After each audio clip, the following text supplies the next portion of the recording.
Hello बच्चों, let's read this question. The question say that in यहाँ पर बच्चों एक एमिनो एसिड गिवन है, the number of peptide linkage is, और इस एमिनो एसिड में हमसे नंबर ऑफ पेप्टाइड लिंकेज पूछा है और यहाँ पर बच्चों फिल एकदम ब्लैक्स टाइप्स का क्वेश्चन है। तो सबसे पहले समझेंगे की कॉन्सेप्ट। की कॉन्सेप्ट क्या होगा बच्चों? Peptide linkage. पेप्टाइड लिंकेज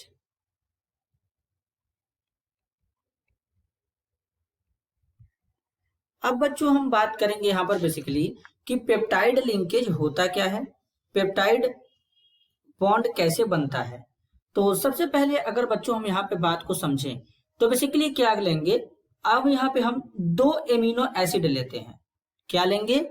दो एमिनो एसिड लेंगे। अब मान लेते हैं यहाँ पर बच्चों दो एमिनो एसिड में से कौन सा एमिनो एसिड लेंगे, कोई सा भी एमिनो एसिड ले सकते हैं बच्चों। तो हम लोग यहाँ पर ग्लाइसिन ले लेते हैं और एलानिन ले लेते हैं। तो इस तरीके से यहाँ पर क्या हो जाएगा बच्चों, एक एमिनो एसिड ये हो जाएगा NH2CH2COOH, ये हमारा हो जाएगा बच्चों ग्लाइसिन, और दूसरा लेंगे एलानिन। तो इस तरीके से यहाँ पर लेंगे H2N CH3COOH। अब क्या करेंगे बच्चों, इससे वाटर को बाहर निकाल देंगे, यहां से एक हाइड्रोजन, यहां से एक OH। तो जब यहां से बच्चों वाटर को बाहर निकालेंगे तो यहां से H2O बाहर चला जाएगा। H2O के बाहर जाने के बाद यहाँ पे क्या हो जाएगा, NH2 CH2 CO NH CH, यहाँ पर CH3 आ जाएगा बच्चों, और यहाँ पर COOH आ जाएगा। तो यहाँ पर ये जो हमारा है बच्चों, ये जो लिंकेज है, इसी लिंकेज को कहते हैं CONH लिंकेज को क्या कहते हैं बच्चों? पेप्टाइड लिंकेज कहते हैं। पेप्टाइड लिंकेज कहते हैं। अब यहाँ पर इसी तरीके से कुछ एमिनो एसिड दिया है और हमसे बोला गया है कि इस एमिनो एसिड में पेप्टाइड लिंकेज क्या होगा। और यहाँ पर ये जो पेप्टाइड लिंकेज है बच्चों किसके थ्रू बना है? ग्लाइसिन और एलानिन के थ्रू बना है। तो इसको हम लोग ऐसे भी दिखा सकते हैं, GLY, यहाँ पर एक बॉन्ड बना देंगे डैश तरीके से और यहाँ पर लिख देंगे ALA। तो इसका मतलब होगा कि ग्लाइसिन और एलानिन के बीच में पेप्टाइड बॉन्ड का फॉर्मेशन हुआ है। तो इसी तरीके से यहाँ पर भी कुछ एमिनो एसिड हमारे गिवन है। सबसे पहले इस एमिनो एसिड को कुछ इस तरीके से यहाँ पर लिखेंगे। अगर हम यहाँ पर देखें तो जो पहला लिखा गया ALANYL, ये लिखा गया बच्चों। दूसरा लिखा गया GLY, यहाँ पर GLYCYL लिखा गया है।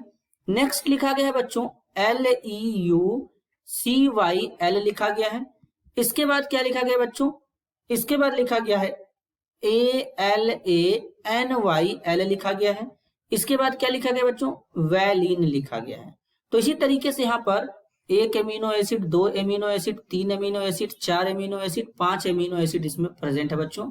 अब इसमें हमसे पेप्टाइड बॉन्ड पूछा गया है, इनके नाम के लास्ट में NYL लगाया गया है। वैसे अगर बच्चों हम यहाँ पर अगर देखें तो ALA का मतलब होगा एलानिन, GLY का मतलब होगा ग्लाइसिन, और जो बच्चों यहाँ पे लिखा गया है बेसिकली LEU